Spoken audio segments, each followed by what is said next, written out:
Good morning students. In previous video we have discussed about the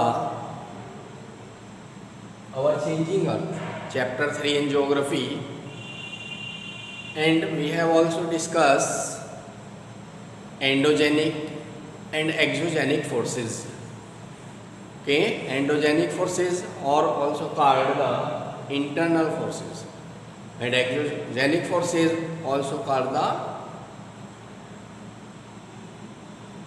outside force of the earth, out force. Understood? External and internal. Clear?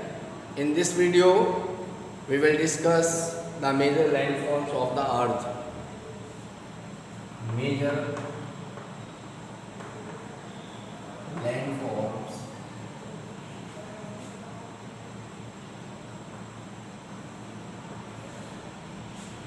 as you know the chapter of this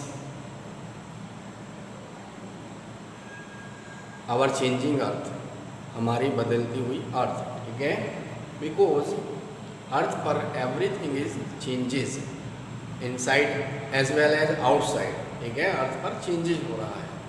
clear?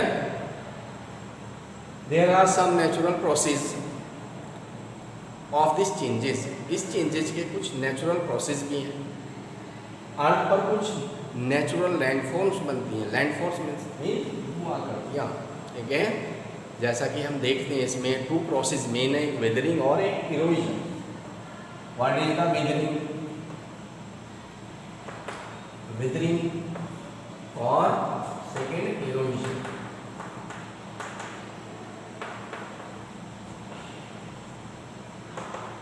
Erosion and weathering. ठीक है, weathering का means होता है weathering is the breaking up of the rocks. As you know, there are different type of rocks. Our upper layer of the earth crust is divided into the different type of plates. Understood? और जो upper layer होती है इसमें क्या होता है, ये breaking away होती रहती है, यानी कि टूटती रहती है. ठीक है, due to the heat of the sun. Sun की हीट से ये क्या होती है, बिखरती टूटती रहती है. Upper layer of the earth जो क्रस्ट है. अंडरस्टूड? इसी को हम वेदरिंग कहते हैं. Weathering breaking up of the rocks on the earth surface. And erosion is the wearing away of the landscape. जो इरोजन है, इरोजन को हिंदी में कहते हैं अपर्दन. मिट्टी का अपर्दन होता है. ठीक है, और जो रॉक्स होती हैं वो टूटती हैं पहले due to the heat of the sun. Sun की हीट से वो बिखरती रहती है, ब्रेक होती रहती है. वेदरिंग मीन्स ब्रेकिंग अप, यानी टूटना. एंड इरोजन का मतलब होता है कि इनको एक प्लेस से दूसरे प्लेस पर ले जाना. ठीक है, वेयरिंग अवे. वेयरिंग अवे, जब ये रॉक्स टूट जाती हैं, टूटती रहती हैं हीट के द्वारा और डिफरेंट एजेंट्स के द्वारा. ठीक है, फिर इनको एक प्लेस से दूसरे प्लेस पर ये चली जाती है, मतलब बिखरती रहती है. मिट्टी का कटाव होता है विंड के, वाटर के द्वारा और आइस के द्वारा. ये जो रॉक्स होती हैं, जो डिपोजिशन होता है, ठीक है, वो एक प्लेस से दूसरे प्लेस पर ट्रांसपोर्ट होता रहता है और इससे डिफरेंट टाइप की लैंडफॉर्म्स बनती रहती है. Today we will explain this type of landforms and made by the different agents like wind, water and ice. Okay, firstly we will discuss work of a river. river के द्वारा भी work of a river. like us river also do a work. river भी work करती है. ठीक है, और river से भी डिफरेंट टाइप की लैंडफॉर्म्स बनती हैं. जब रिवर ऊपर माउंटेन पर होती है और बहुत ज़्यादा स्लोप होता है वहाँ पर. ठीक है, बहुत ज़्यादा उसकी स्पीड होती है, तो जो हार्ड रॉक्स होती हैं उनको वो काट नहीं पाती. जो सॉफ्ट रॉक्स होती हैं उनको वाटर, जो रनिंग वाटर होता है वो इस तरह से काट देता है. ठीक है, और इस तरह से ऊपर से वाटर गिरता है. तो इसको हम, जब यहाँ से वाटर गिरता है, इसको वाटरफॉल कहते हैं. ठीक है, क्या कहते हैं इसको? वाटरफॉल.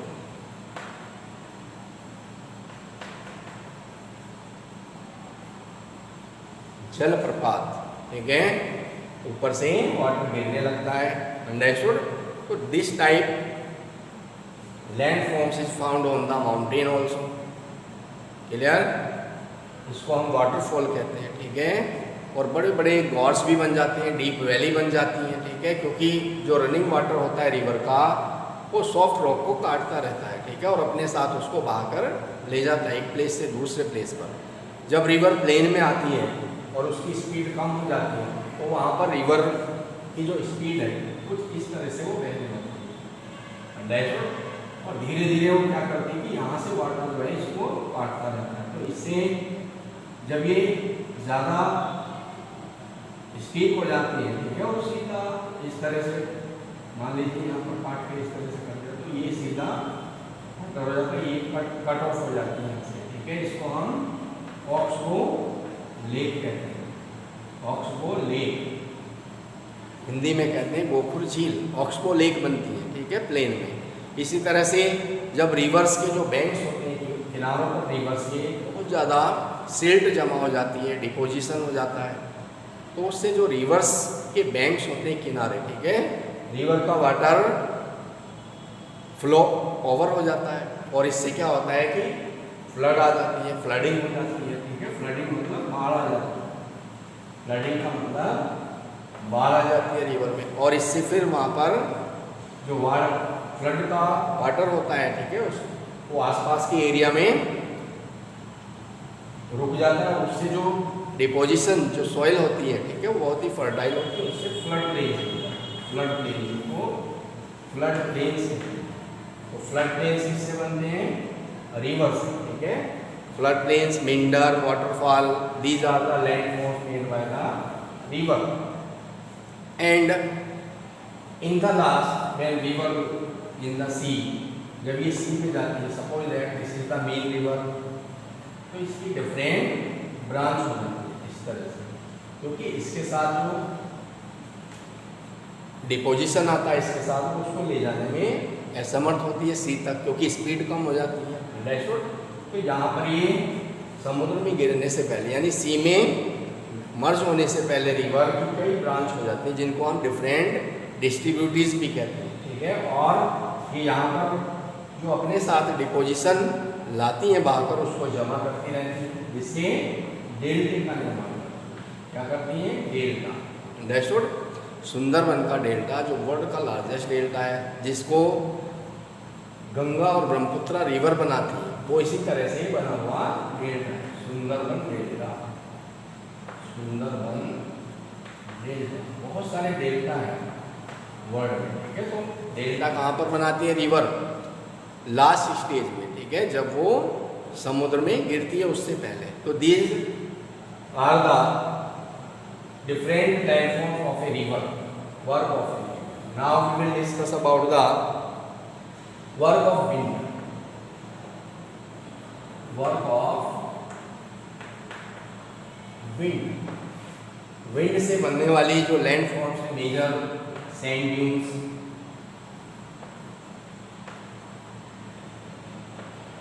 मशरूम रॉक्स,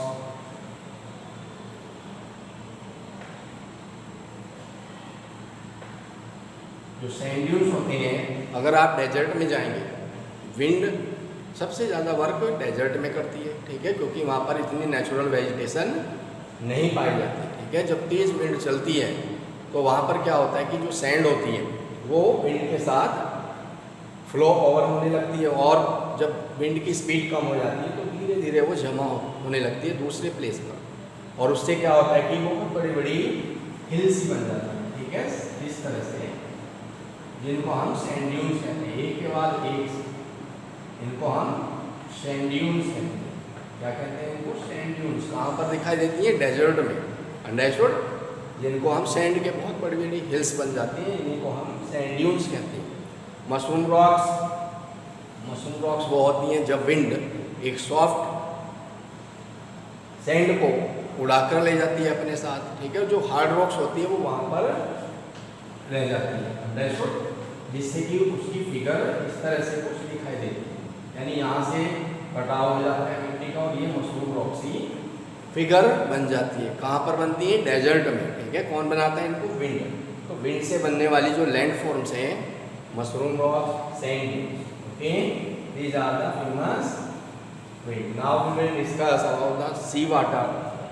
सी वाटर, ठीक है, या सी केव। जो सी का वाटर होता है वो भी वर्क करता है, ठीक है। सी से बनने वाले जो फिगर्स हैं उनमें सी केव्स हैं, जिनको हम सी केव्स बोलते हैं, क्योंकि इनको समुद्री कंदराय भी बोलते हैं। समुद्र का जो वाटर होता है सी का, उसमें मूवमेंट होता रहता है और उससे डिफरेंट टाइप की फिगर्स बन जाती हैं, लैंडफॉर्म्स बन जाती हैं। Understood? Sea cave, state and beaches, depositional work में बीच आती है, ठीक है। समुद्र की जो बीच होती है वो डिपोजिशनल वर्क में आती है, क्योंकि जो मटेरियल डिपॉजिट होता है, ठीक है, सी की वेव्स के द्वारा या वाटर के द्वारा, वो धीरे धीरे बाहर की ओर जमा होता रहता है मलबा, और उसी से बीचेस बन जाती है। अंडरस्टूड? तो these are the landforms made by the sea water. Now we will explain the work of ice. Work of ice. Ice जब मेल्ट होती है, आइस क्या है? ग्लेशियर्स, ठीक है। जो ग्लेशियर मेल्ट होते हैं, glacier the river of ice. Glacier किसे कहते हैं? The river of ice. जो बड़े बड़े ग्लेशियर्स होते हैं जब वो मेल्ट होते हैं, ठीक है, और वहाँ से जो आइस होती है जब वो मेल्ट होती है तो वो अपने साथ कुछ वेदरिंग, एरोजन भी करती है, अपने साथ कुछ मलबे को, डिपोजिशन को बाहर कर लाती है, ठीक है। और जहाँ पर वो जमा होता है उससे डिफरेंट टाइप की फिगर्स बन जाती है। मोरेन्स,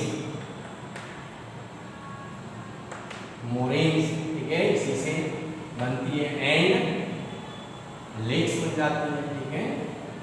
माउंटेन पर जो लेक्स होती हैं, जो फ्रेश वाटर लेक्स होती हैं, जिनमें बुलर जो इंडिया की लार्जेस्ट फ्रेश वाटर लेक है, ठीक है, वो इसी तरह से बनी हुई है। अंडरस्टूड? और उसमें आइस का वाटर जो मेल्ट होती है, आइस ग्लेशियर का वाटर उनमें फिल हो जाता है। अंडरस्टूड? तो इस तरह की moraines and U shape valley made by the different landforms of the ice.